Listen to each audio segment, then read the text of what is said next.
Welcome to RLP Audiobooks channel, the channel that brings forgotten books back to life in audio format, so you can listen to whenever and wherever you desire, whether you're driving, chilling, and even sleeping. Please consider subscribing to the channel and click the notifications button so you don't miss out on any other videos. Now, relax, listen, ponder, and enjoy. Surah 47. Muhammad. Context. Period of revelation. The contents of this surah testify that it was sent down after the Hijrah at Medina, at the time when the fighting had been enjoined, though active fighting had not yet been undertaken. The historical background. The conditions at the time when this surah was sent down were such that the Muslims were being made the target of persecution and tyranny, in Mecca in particular and in Arabia in general, and life had become miserable for them. Although the Muslims had emigrated to the haven of Medina, from every side, the disbelieving Quraysh were not prepared to leave them alone, and let them live in peace even there. Thus, the small settlement of Medina was hemmed in by the enemy, who was bent upon exterminating it completely. The only alternative left with the Muslims were that either they should surrender to the forces of ignorance, giving up their mission of preaching the true faith, or even following it in their private lives, or should rise to wage a war, at the cost of their lives, to settle finally and forever, whether Islam would stay in Arabia, or the creed of ignorance. On this occasion, God showed the Muslims the same way of resolution and will, which is the only way for the true believers. He first permitted them to fight in Surah 22, Al-Hajj, verse 39, and then enjoined fighting in Surah 2, Al-Baqarah, verse 190. But at that time, everyone knew full well what it meant to wage a war in those conditions. There were only a handful of Muslims in Medina, who could not muster even 1,000 soldiers. Yet they were being urged to take up the sword, and clash against the pagan forces of the whole of Arabia. Then, the kind of weapons needed, to equip its soldiers for war, could hardly be afforded, by the town in which hundreds of emigrants were still homeless and unsettled, even by resort to starving its members, at a time when it had been boycotted economically by the Arabs, on all sides. The theme and subject matter. Such were the conditions when the surah was revealed. Its theme is to prepare the believers for war, and to give them preliminary instructions in this regard. That is why it has also been entitled, Al-Qital. It deals with the following topics. At the outset it is said that, of the two groups, confronting each other at this time, one has refused to accept the truth and has become an obstruction for others on the way of God, while the other group has accepted the truth which had been sent down by God to his servant, Muhammad. Now, God's final decision is that he has rendered fruitless and vain all the works of the former group, and set right the condition and affairs of the latter group. After this, the Muslims have been given the initial war instructions, and they have been reassured of God's help and guidance. They have been given hope for the best rewards on offering sacrifices in the cause of God, and they have been assured that their struggle in the cause of the truth will not go to waste, but they will be abundantly rewarded, both in this world and in the hereafter.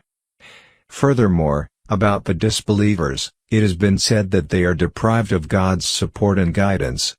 None of their plans will succeed in their conflict with the believers, and they will meet a most evil fate, both in this world and in the hereafter.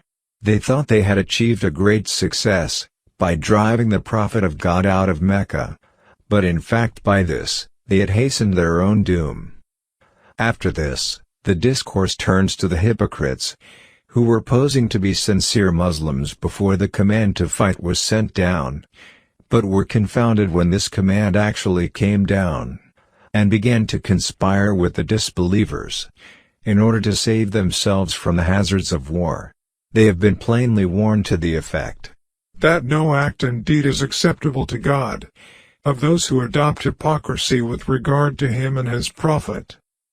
There, the basic issue, against which all those who profess the faith are being tried, is whether one is on the side of the truth or falsehood, whether one's sympathies are with Islam and the Muslims or with disbelief and the disbelievers, whether one keeps one's own self and interests dearer, or the truth which one professes to believe in and follow. One who fails in this test is not at all a believer. His prayer and his fasting and his discharging of the financial obligation, zakat, deserve no reward from God. Then the Muslims have been exhorted not to lose heart for being small in numbers and ill-equipped. As against the great strength of the disbelievers, they should not show weakness by offering peace to them, which might still further embolden them against Islam and the Muslims. But they should come out with trust in God, and clash with the mighty forces of disbelief. God is with the Muslims, they alone shall triumph, and the might of disbelief will be humbled and vanquished. In conclusion, the Muslims have been invited to spend their wealth in the cause of God. Although at that time they were economically very weak, the problem that they confronted was the very survival of Islam and the Muslims. The importance and delicacy of the problem demanded that the Muslims should not only risk their lives for safeguarding themselves and their faith from the dominance of disbelief, and for exalting God's religion, but should also expend their economic resources as far as possible in the preparations for war. Therefore, they were clearly warned to the effect: anyone who adopted a stingy attitude at the time would not in fact harm God at all, but would result in his own destruction, for God does not stand in need of help from men. If one group of men neglected in offering sacrifices in the cause of his religion, God would remove them and bring another group in its place. Surah 47. Muhammad. The Prophet Muhammad. In the name of God, the most compassionate, the most merciful. Those who disbelieve and prevent people from the way of God, He will make their actions go astray. Meaning, cause them to be lost, or make them worthless, earning no reward. And those who believe and do righteous deeds, and believe in what has been sent down upon Muhammad, and it is the truth from their Lord, He will remove from them their misdeeds, and amend their condition. That is because those who disbelieve follow falsehood, and those who believe follow the truth from their Lord. Thus does God present to the people their comparisons, so that they may know the results of their choice. So when you meet those who disbelieve in battle, strike their necks, until when you have inflicted slaughter upon them, then secure their bonds. Meaning, take those remaining as captives. And either confer favor. Meaning, release them without ransom. Afterwards, or ransom them, until the war lays down its burdens. Meaning, its armor, machinery, etc. Meaning, until the war is over. That is the command. And if God had willed, He could have taken vengeance upon them Himself. But He ordered armed struggle, to test some of you by means of others. And those who are killed in the cause of God, never will He waste their deeds. He will guide them and amend their condition, and admit them to paradise, which He has made known to them. O you, who have believed, if you support God, He will support you and plant firmly your feet. But those who disbelieve, for them is misery, and He will make their actions go astray. That is because they disliked what God revealed, so He rendered worthless their deeds.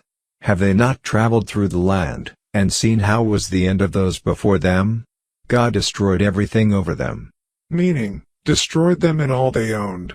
And for the disbelievers is something comparable. That is because God is the protector of those who have believed, and because the disbelievers have no protector. Indeed God will admit those who have believed and done righteous deeds to gardens beneath which rivers flow, but those who disbelieve enjoy themselves and eat as grazing livestock eat, and the fire will be a residence for them. And how many a city was stronger than your city? Mecca. Which drove you out. We destroyed them, and there was no helper for them. So is he, who is on clear evidence from his Lord, like him, to whom the evil of his work has been made attractive, and they follow their own desires. Is the description of paradise, which the righteous are promised, wherein are rivers of water, unaltered, in taste or smell, neither stagnant, nor polluted. rivers of milk, the taste of which never changes, rivers of wine delicious to those who drink, and rivers of purified honey, in which they will have from all kinds of fruits, and forgiveness from their Lord, like that of those who abide eternally in the fire, and are given to drink scalding water, that will sever their intestines? And among them, O Muhammad, are those who listen to you, until when they depart from you, they say to those who are given knowledge, From among the Prophet's companions. what has he said just now? Those are the ones, of whom God has sealed over their hearts, and who have followed their own desires. And those who are guided, he increases them in guidance and gives them their righteousness. Taqwa, meaning piety, consciousness, and fear of God, and care to avoid his displeasure. Then do they await, except that the hour should come upon them unexpectedly? But already there have come some of its indications. Then how? What good? To them, when it has come, will be their remembrance. So know, O Muhammad, that there is no deity except God, and ask forgiveness for your sin, and for the believing men and believing women. What is intended as fault, or error, in judgment, since all prophets were protected by God from falling into sin. The implication is that all believers should seek forgiveness for their sins. And God knows of your movement and your resting place. Those who believe say, why has a surah, Meaning, one in which permission is given the believers to fight their enemies, not been sent down? But when a precise surah is revealed, and fighting is mentioned therein, you see those in whose hearts is disease, hypocrisy, looking at you with a look of one overcome by death. And more appropriate for them, would have been obedience and good words. The words, Allahum, can also be interpreted as, woe to them. In that case, the following verse would begin, better for them would have been obedience and good words. And when the matter of fighting was determined, if they had been true to God, it would have been better for them. So would you perhaps, if you turned away from Islam or from jihad, struggling in the cause of God, cause corruption on earth, and sever your ties of relationship? Those who do so, are the ones that God has cursed, so he deafened them and blinded their vision. Then do they not reflect upon the Quran, or are there locks upon their hearts? Indeed, those who reverted back to disbelief, after guidance had become clear to them, Satan enticed them and prolonged hope for them. That is because they said to those who disliked what God sent down, meaning, the Jews, of Medina, we will obey you in part of the matter, and God knows what they conceal.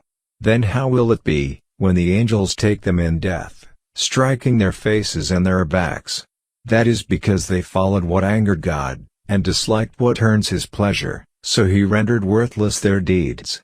Or do those in whose hearts is disease, think that God would never expose their feelings of hatred? And if we willed, we could show them to you, and you would know them by their mark. But you will surely know them by the tone of their speech. And God knows your deeds. And we will surely test you, until we make evident those who strive among you for the cause of God, and the patient, and we will test your affairs. Indeed, those who disbelieved, and prevented people from the path of God, and opposed the messenger after guidance had become clear to them, never will they harm God at all, and he will render worthless their deeds. O you, who have believed, obey God, and obey the messenger, and do not invalidate your deeds. Indeed, those who disbelieved and prevented people from the path of God, and then died while they were disbelievers, never will God forgive them. So do not weaken and call for peace, while you are superior and God is with you, and will never deprive you of the reward of your deeds. This worldly life is only amusement and diversion. And if you believe, and fear God, he will give you your rewards, and not ask you for your properties. Were he to ask you of it, and press you, you would withhold, and he would expose your malevolence. Here you are, those invited to spend in the cause of God. But among you are those, who withhold out of greed. And whoever withholds, only withholds benefit from himself. And God is the free of need, while you are the needy. And if you turn away, refuse, He will replace you with another people, then they will not be the likes of you.